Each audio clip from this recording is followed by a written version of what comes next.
नमस्कार साथियों, स्वागत है आप सभी का हमारे यूट्यूब चैनल हेलो एजुकेटर्स में। आप सभी को पता चल गया होगा कि आपके एडमिट कार्ड आ गए हैं। बहुत सारे बच्चों ने एडमिट कार्ड ले भी लिए हैं। ठीक है, तो हमारी तरफ से जो क्वेश्चन सीरीज चल रही थी उसमें हमने फर्स्ट पेपर जो है आपका करवा दिया था। आज ये सेकंड पेपर है। ठीक है, और सेकंड पेपर के जो मोस्ट इंपॉर्टेंट क्वेश्चंस हैं उस पर हम अभी डिस्कस करेंगे। ठीक है, वीडियो के अंत तक बने रहें। और ये एक ऐसा मौका है आपके लिए जहां पर आप थोड़ी देर रुक के, मतलब मुश्किल से 7-8 मिनट का वीडियो होगा, इतनी देर रुक के आप जो नंबर पाएंगे वो आजीवन आपके मार्कशीट में दिखेंगे। ठीक है, तो आपको यदि अपने मार्क्स में बढ़ोतरी करनी है तो ये 10 मिनट आप हमें दीजिए। ठीक है, और इस बेस पे यदि आप तैयारी करके जाएंगे, इस बेस पे आप पढ़ के जाएंगे तो यकीन मानिए गारंटी के साथ आपको जो नंबर आने हैं उसमें कम से कम 20 से 25% का उछाल आपको देखने के लिए मिलेगा। ठीक है, देखते हैं। और वीडियो यदि अच्छा लगता है तो वीडियो को लाइक करिएगा, चैनल को सब्सक्राइब कर लीजिएगा और वीडियो को शेयर भी कर दीजिएगा अपने दोस्तों के साथ। ठीक है, देखते हैं कौन कौन से इंपॉर्टेंट क्वेश्चंस हैं इस पेपर में। तो पेपर का नाम ही है फंडामेंटल ऑफ हियरिंग। एक मिनट, दिख नहीं रहा होगा, हाँ अब दिख रहा होगा। Fundamental of hearing, deafness and audiological management. ठीक है, मतलब ये स्पेशल पेपर है जो एचआई वाले बच्चे हैं, अर्थात diploma DEd special education HI वाले बच्चे हैं, उनके ये पेपर है। ठीक है, स्पेशलाइजेशन का पेपर है। इसमें जो है एचआई का पेपर अलग होता है, आईडी का अलग है, वीआई का अलग। ठीक है, इस पेपर में हम देखेंगे कि कौन कौन से क्वेश्चंस जो हैं वो बहुत ही इंपॉर्टेंट है हमारे लिए। ठीक है, तो शुरू करते हैं। पहला है यूनिट हियरिंग एंड डेफनेस। तो हमें पता होना चाहिए कि हियरिंग क्या है, अर्थात सुनवाई क्या है, और डेफनेस क्या है, बहरापन क्या है। ठीक है, तो जैसा कि हमारा 1.1 है इंपॉर्टेंस ऑफ हियरिंग, मतलब सुनने का महत्व। कितना सरल पहला पॉइंट है, सुनने का महत्व। सभी को पता होगा। अगर आप छोटे बच्चे से भी पूछेंगे कि अगर हम नहीं सुन पाएंगे तो कुछ समस्या क्या क्या आएगी। ठीक है, पीछे से कोई आवाज दे रहा है, अगर हम सुन नहीं पा रहे हैं तो हम रिप्लाई कैसे देंगे। किसी से हम कुछ कह रहे हैं और वो सुन नहीं पा रहा है तो वो रिप्लाई कैसे देगा।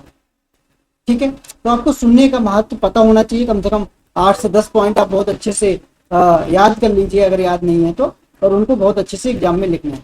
ठीक है, 1.1 भी बहुत इंपॉर्टेंट प्रश्न में आ जाता है कि सुनने का महत्व लिखिए या समझाइए।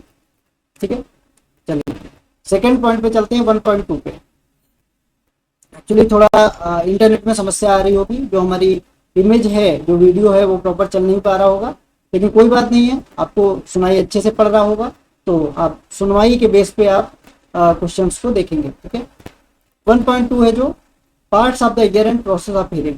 1.2 इतना महत्वपूर्ण प्रश्न है, मतलब आपको कान के भाग पता होना चाहिए, कौन कौन से भाग हैं कान के। ठीक है, आउटर ईयर कौन सा होता है, मिडल ईयर कौन सा है, इनर ईयर कौन सा है, और इस टाइप में, इस पार्ट में आउटर ईयर में कौन कौन सी चीजें होती हैं, इनर ईयर में क्या होता है, और मिडल ईयर में क्या है।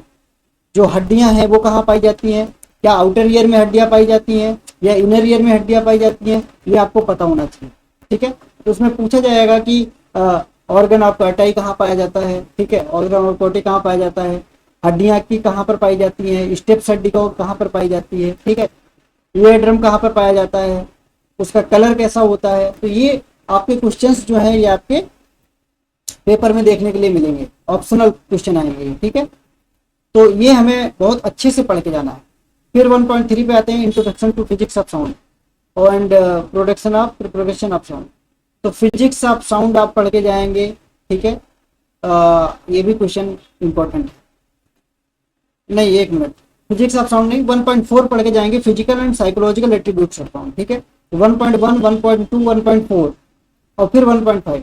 यहाँ से हमने 4 क्वेश्चन बताए हैं। 4 क्वेश्चन में से आपको 3 क्वेश्चन आपके एग्जाम में मिलेंगे। एक क्वेश्चन का हम दावा नहीं करते हैं, 4 में चारों में से आने की संभावना रखते हैं, लेकिन 4 में से 3 गारंटी के साथ संभावना रखते हैं। ठीक है, अब आगे चलते हैं। दूसरा जो प्रश्न है, एक मिनट,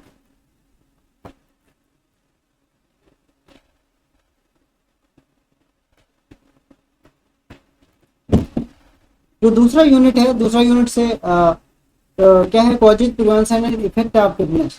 तो causes and prevention of hearing loss, बहुत इंपॉर्टेंट प्रश्न है ये कि कौन कौन से कारण हैं और उनका क्या उपचार है हेयरिंग लॉस के लिए। हेयरिंग लॉस होने के लिए कौन कौन से कारण है और उसका क्या उपचार है, ये लिखने के लिए आएगा। ठीक है, effect of hearing impairment on various domain of development, ये एग्जाम में पूछा जाएगा, मतलब 2.1 2.2, ठीक है, और 2.3 2.4, ये चार डेवलपमेंट और बिहेवियर। मतलब देखा जाए तो यूनिट 2 पूरी ही इंपॉर्टेंट है, लेकिन 2.1 से 2.4 तक आप एकदम रट के जाएंगे। चार में से यहाँ से भी 3 क्वेश्चन आपको देखने के लिए मिलेंगे। ठीक है, फिर यूनिट 3 में आते हैं identification of deafness and assessment of hearing. तो ये formal informal assessment of hearing बहुत ही महत्वपूर्ण प्रश्न है। ये पहले ही प्रश्न इतना महत्वपूर्ण है। ठीक है, औपचारिक और अनौपचारिक कौन कौन से परीक्षण है, आकलन आप किस तरीके से करेंगे एक एचआई बच्चे का, औपचारिक और अनौपचारिक आकलन किस तरीके से करेंगे। ठीक है, अर्थात यदि हमारे पास कोई हियरिंग इम्पेयर्ड बच्चा आ जाता है, उसका आप औपचारिक अनौपचारिक कैसे करेंगे। ठीक है, जो फॉर्मल असेसमेंट होता है औपचारिक, वो कौन करता है, डॉक्टर्स करते हैं। ठीक है, जो जिस चीज का प्रोफेशनल है वही करेगा। आई का डॉक्टर आई देखेगा, कान का कान देखेगा। ठीक है, इस तरीके से। और जो अनौपचारिक परीक्षण होते हैं, असेसमेंट होते हैं, आकलन होते हैं, वो कौन करता है, वो कोई भी कर सकता है। तो एक टीचर भी कर सकता है, फैमिली मेंबर भी कर सकता है, ठीक है, पेरेंट्स भी कर सकते हैं। तो इस तरीके से मान लो हम किसी को आवाज दे रहे हैं, वो व्यक्ति उस आवाज पे रिस्पॉन्स नहीं कर पा रहा है या नहीं कर रहा है, हम बार बार आवाज दे रहे हैं, पास जाके आवाज दे रहे हैं पीछे से, लेकिन फिर भी उस पर रिस्पॉन्स नहीं कर रहा है, इसका मतलब क्या है, हमें शक होगा या अंदाजा होगा कि इस व्यक्ति को या तो सुनाई नहीं पड़ रहा है या सुनने में कोई समस्या है। ठीक है, इस तरीके से हम एक हियरिंग इम्पेयर्ड बच्चे का या व्यक्ति का असेसमेंट कर सकते हैं। ठीक है, फिर ऑडियोमेट्री फॉर चिल्ड्रन 3.3 आ सकता है, ऑडियोग्राम का इंटरप्रिटेशन आ सकता है। तो इसमें पहला पॉइंट, ठीक है, 3.2 भी देख लो, 3.1 3.3 3.4, तो 3 पॉइंट हमने बता दिए हैं, 3 आप पढ़ के जाइएगा और यहाँ से आने की संभावना है प्रश्न। फिर आते हैं चौथे वाले पॉइंट पे, हियरिंग एड पार्ट्स फंक्शनिंग। बहुत इंपॉर्टेंट क्वेश्चन है, हियरिंग एड आपके एग्जाम में पूछा जाएगा। हियरिंग एड क्या है, इसके पार्ट्स कौन कौन से हैं। ठीक है, ये क्वेश्चन आपके एग्जाम में है और इसको किस तरीके से हम सही तरीके से इसको रख सकते हैं। Importance of binaural hearing aid, तो बाइनोरल हियरिंग एड क्या होता है ये आपको पता होना चाहिए, उसका इंपॉर्टेंस क्या है। मतलब 4.1 4.2 दोनों ही बहुत इंपॉर्टेंट। 4.3 भी तो हमने बता ही दिया, हियरिंग एड केयर मेंटेनेंस आएगा और 4.2 भी आएगा। मतलब यहाँ से 4 पॉइंट रख के आप जाइएगा 4.1 से 4.4 तक, 4 में से 3 क्वेश्चन आपको देखने के लिए मिलेंगे। ठीक है, यूनिट 5 में ऑडिटरी लर्निंग। पहली बात तो ये है कि ऑडिटरी लर्निंग होता क्या है, आपको ये पता होना चाहिए, ये आपके एग्जाम में आएगा कि ऑडिटरी वर्बल थेरेपी क्या है या ऑडिटरी वर्बल अप्रोच क्या होता है, इसकी स्टेजेस कौन सी हैं और प्रिंसिपल्स कौन कौन से हैं, ये आएगा। 5.5 आएगा, 5.4 और 5.5 आप पढ़ के जाना, 5.3 भी पढ़ के जाना, 5.2 भी। इसमें एक मिनट, यूनिट 5 में आप पूरी यूनिट पढ़ के जाना। ठीक है, ठीक है, इतनी मतलब पूरी यूनिट ही इतनी इंपॉर्टेंट है कि इसमें से किसी भी क्वेश्चन को हम किनारे नहीं कर सकते, कहीं से भी क्वेश्चन आ सकता है। बहुत सरल है ऑडिटरी लर्निंग। ठीक है, ऑडिटरी लर्निंग में listening for daily living and learning, पहला थोड़ा सा छोड़ने वाला है, 5.1 आप साइड कर सकते हैं, लेकिन 5.2 से 5.5 तक आपको पढ़ के ही जाना है। यह क्वेश्चन आपके एग्जाम में देखने के लिए मिलेंगे। ठीक है, तो आशा है ये चीज आपको समझ आई होगी और पेपर नंबर 2 आपको ये समझ में आ गया होगा और इसी तरीके से आप इन्हीं प्रश्नों को बहुत अच्छे से पढ़ेंगे और रट के एकदम एग्जाम में जाना है। और आप देखिएगा यहाँ से इन क्वेश्चंस में से मुझसे 15-16 क्वेश्चन हमने बताए होंगे, 15-16 क्वेश्चन में आपको लगभग आपके एग्जाम में 13 से 14 क्वेश्चन एज इट इज मिलेंगे। ठीक है, तो आज के लिए इतना ही, बाकी जो नेक्स्ट पेपर है उसके लिए मिलेंगे कल। आज के लिए इतना ही। Thank you so much.